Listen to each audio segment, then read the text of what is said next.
Once upon a midnight dreary, while I pondered, weak and weary, over many a quaint and curious volume of forgotten lore, while I nodded, nearly napping, suddenly there came a tapping, as of someone gently rapping, tapping at my chamber door. "'Tis some visitor," I muttered, "tapping at my chamber door. Only this, and nothing more." Ah, distinctly I remember it was in a bleak December, and each separate dying ember wrought its ghost upon the floor.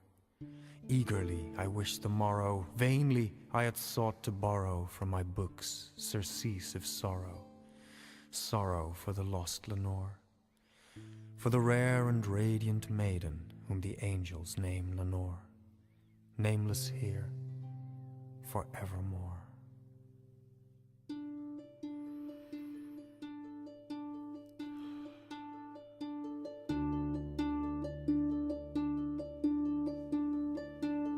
And the silken, sad, uncertain rustling of each purple curtain thrilled me, filled me with fantastic terrors never felt before.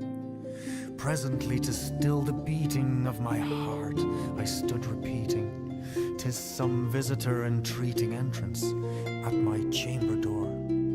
Some late visitor entreating entrance at my chamber door. Merely this, and nothing more."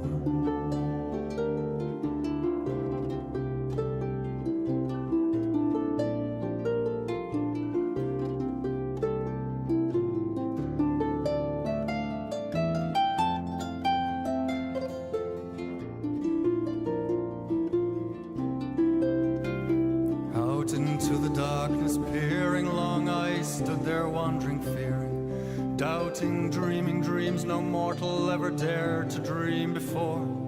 But the silence was unbroken, and the stillness gave no token, and the only word there spoken was the whispered word Lenore. This I whispered, and an echo murmured back the word Lenore. Merely this, and nothing more. Back into the chamber turning, all my soul within me burning. Soon again I heard a tapping, somewhat louder than before. "Surely," said I, "surely that is someone at my window lattice. Let me see then what thereat is, and this mystery explore. Let my heart be still a moment, and this mystery explore. 'Tis the wind, and nothing more."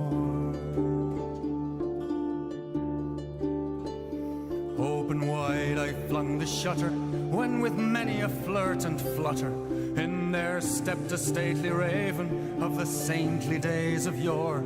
Not the least obeisance made he, not a minute stopped or stayed he, but with mien of lord or lady perched above my chamber door, perched upon a bust of Eris just above my chamber door, perched and sat, and nothing more.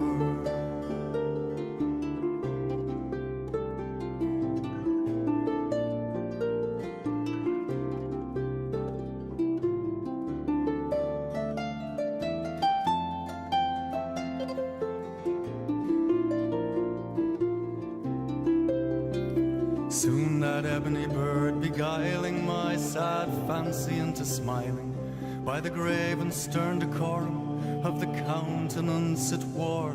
"Though thy crest be shorn and shaven, thou," I said, "art sure no craven, ghastly, grim and ancient raven, wandering on the nightly shore. Tell me what thy lordly name is on this night's Plutonian shore." Quoth the raven, "Nevermore." Now the raven, sitting lonely on that placid bust, spoke only that one word, as if his soul in that one word he did outpour. Nothing further than he uttered, not a feather than he fluttered, till I scarcely more than muttered, "Other friends have gone before, on the morrow he will as my hopes have flown before, quoth the raven, nevermore. Then methought the air grew denser, perfumed by an unseen censer, swung by seraphim whose footfalls tinkled on the tufted floor. Once more on the velvet sinking, I betook myself to linking fancy on to fancy, thinking what this ominous bird of yore, what this grim, ungainly, ghastly, gaunt and ominous bird of yore meant in croaking, nevermore.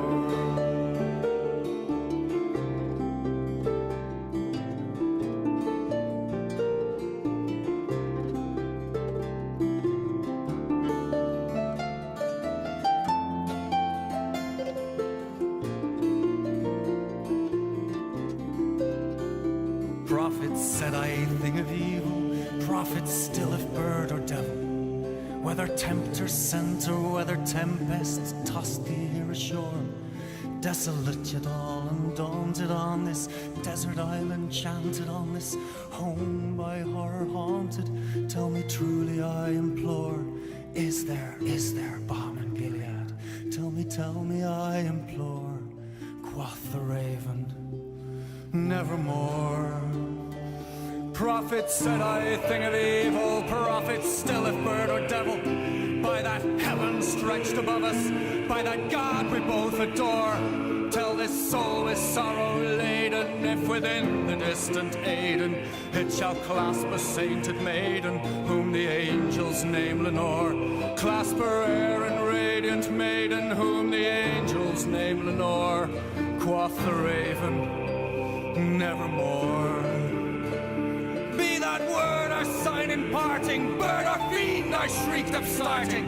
Get thee back into the tempest and the night's Plutonian shore. Leave no black plume as a token of that lie thy soul has spoken. Leave my loneliness unbroken, quit the bust above my door. Take thy beak from out my heart and take thy form from off my door. Quoth the raven, nevermore.